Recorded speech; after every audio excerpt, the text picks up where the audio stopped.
भक्त तुलसीदास को कैसे मिले प्रभु श्री राम के दर्शन। तुलसीदास और श्री राम मिलन। काशी के 80 घाट पर गोस्वामी तुलसीदास जी प्रतिदिन श्री रामचरितमानस का पाठ करते थे। उनकी कथा को अनेकों भक्त सुनने आते थे। चूंकि राम कथा इतनी मधुर एवं सुहावनी है कि एक प्रेत भी कहीं से उस कथा का रसपान किया करता था। एक बार गोस्वामी जी प्रातः काल शौच करके आ रहे थे तो उसी प्रेत से इनका मिलन हो गया।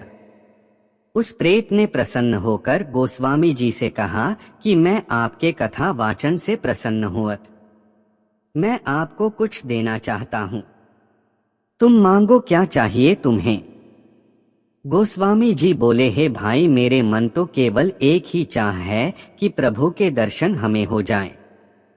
श्री राम जी की कथा तो हमने लिख दी है, पर अभी तक प्रभु के साक्षात दर्शन नहीं हुए हैं। यदि दर्शन हो जाए तो बड़ी कृपा होगी। उस प्रेत ने कहा कि महाराज, मैं यदि दर्शन करवा सकता तो मैं खुद भगवान श्री राम का दर्शन करके अब तक मुक्त न हो जाता। मैं खुद प्रेत योनि में पड़ा हुआ हूँ। तुलसीदास जी बोले, फिर भैया मुझे कुछ नहीं चाहिए। तो उस प्रेत ने कहा, सुनिए महाराज, मैं आपको दर्शन तो नहीं करवा सकता, लेकिन दर्शन कैसे होंगे उसका रास्ता आपको अवश्य बता सकता हूँ। तुलसीदास जी बोले, जल्दी बताइए। प्रेत बोला, जहाँ पर आप नित्य कथा कहते हो वहाँ पर भक्त मंडली के बीच हनुमान जी भी होते हैं। ये रहस्य आपको तो मालूम नहीं, लेकिन मैं जानता हूँ आपकी कथा में रोज हनुमान जी भी सुनने आते हैं। तुलसीदास जी बोले, कहाँ बैठते हैं। तब प्रेत ने बताया कि भक्तों के सबसे पीछे की पंक्ति में, जहाँ सभी लोग अपना जूता चप्पल उतारते हैं, वहीं पर सबसे पीछे कंबल ओढ़कर एक दीनहीन, एक कोढ़ी के स्वरूप में एक व्यक्ति बैठता है, वही हनुमान जी हैं। तुम अब उनके पैर पकड़ लेना और उनसे श्री राम दर्शन की इच्छा प्रकट करना।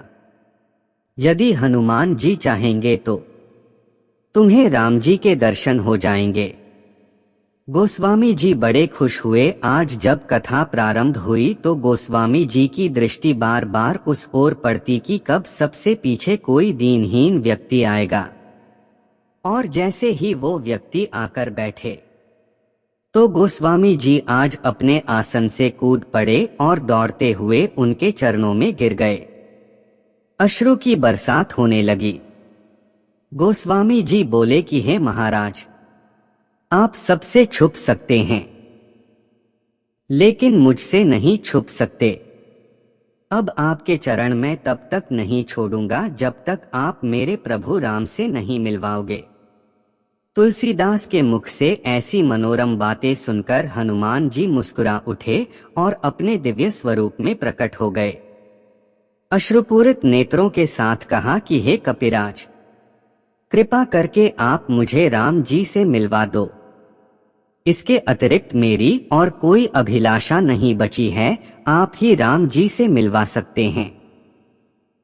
आपके अतिरिक्त किसी और में इतनी सामर्थ्य नहीं है। यदि आप नहीं मिलवाएंगे तो कौन मिलवाएगा। तुलसीदास के विनय करने पर हनुमान जी बोले कि आपको राम जी अवश्य मिलेंगे और मैं मिलवाऊंगा, लेकिन उसके लिए आपको चित्रकूट चलना पड़ेगा। वहीं पर आपको भगवान श्री राम के दर्शन होंगे। गोस्वामी जी चित्रकूट चले गए। मंदाकिनी में स्नान करने के उपरांत कामदगिरि की परिक्रमा लगाई। अब घूम रहे हैं, प्रभु कहाँ मिलेंगे, कहाँ मिलेंगे।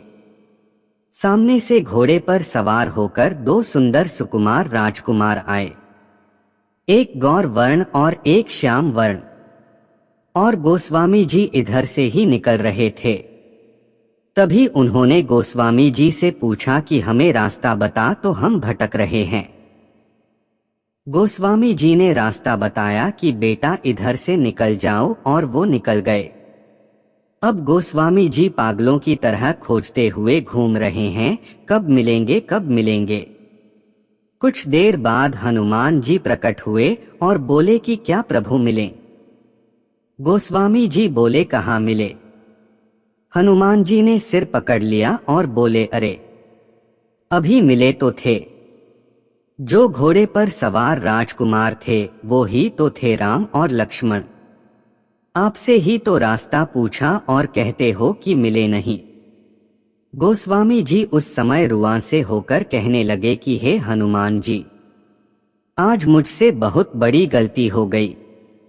मेरे प्रभु सामने आए और मैं पहचान भी न सका।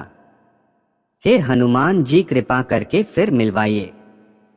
हनुमान जी बोले कि थोड़ा धैर्य रखो, एक बार और फिर मिलेंगे। गोस्वामी जी मंदाकिनी के तट पर स्नान करके बैठे हैं। स्नान करके घाट पर चंदन घिस रहे हैं, मगन हैं और श्री राम जय जय राम की धुन गा रहे हैं। कुछ देर बीते होंगे कि ठाकुर जी आ गए और कहने लगे बाबा चंदन तो आपने बहुत प्यारा घिसा है, थोड़ा सा चंदन हमें दे, हमें भी लगा दो। गोस्वामी जी को लगा कि कोई बालक होगा। चंदन घिसते देखा तो आ गया, तो तुरंत लेकर चंदन ठाकुर जी को दिया और ठाकुर जी लगाने लगे। हनुमान जी महाराज समझ गए कि आज बाबा फिर चुके जा रहे हैं। आज ठाकुर जी फिर से इनके हाथ से निकल रहे हैं। तभी हनुमान जी तोता बनकर आ गए और घोषणा करते हुए कहने लगे, चित्रकूट के घाट पर भई संतन की भी, तुलसीदास चंदन घिसे तिलक देत रघुवीर। हनुमान जी ने घोषणा कर दी कि अब मत चूक जाना, आज जो आपसे चंदन ग्रहण कर रहे हैं ये साक्षात रघुनाथ जी हैं। जब ये वाणी गोस्वामी जी के कान में पड़ी तो गोस्वामी जी चरणों में गिर गए और बोले प्रभु अब आपको नहीं छोड़ूंगा। दया के सागर मेरे प्रभु श्री राम ने तुलसीदास के इस भक्ति पर रीझकर अपने दिव्य स्वरूप में प्रकट हो गए। दर्शन देने के बाद प्रभु जी अंतर्ध्यान हो गए और वो झलक हृदय तक उतरकर तुलसी की आंखों में बस गई। तुलसी के जीवन में उस दिन के बाद फिर कोई अभिलाषा शेष नहीं रही। ठाकुर जी से मिलने के बाद उनके जीवन में परम शांति आनंद आ गया।